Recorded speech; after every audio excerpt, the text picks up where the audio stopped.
Si svolgeranno venerdì pomeriggio alle 15:30 nella chiesa parrocchiale Natività della Beata Vergine Maria di Tre Baseleghe i funerali di Martin Pattaro. L'intera comunità è in lutto per la morte del quindicenne travolto e ucciso mentre attraversava in bicicletta sulle strisce pedonali. Martin a settembre doveva iniziare il secondo anno dell'Istituto Rosselli di Castelfranco Veneto, indirizzo grafica pubblicitaria. Martin era un bravo ragazzo impegnato nelle attività del suo paese, come ricorda la sindaca Antonella Zoggia.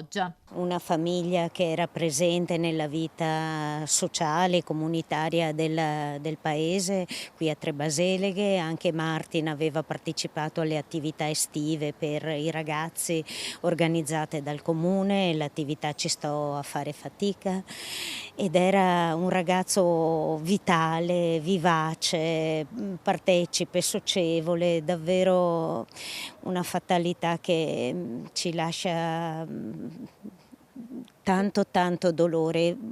Credo che l'unica cosa che possiamo fare è essere vicini a questi genitori. Oltre alla bicicletta aveva tante passioni, una su tutte la break dance. Da 3 anni frequentava la scuola Two Steps e con loro avrebbe dovuto esibirsi nei prossimi giorni durante la tradizionale festa degli uccelli di Tre Baseleghe, il comune dove viveva con i suoi genitori. Era sempre il primo a salutare con i suoi modi gentili, lo ricorda così anche Monica, la sua insegnante di break dance, molto legato ai genitori, in particolare alla sua mamma.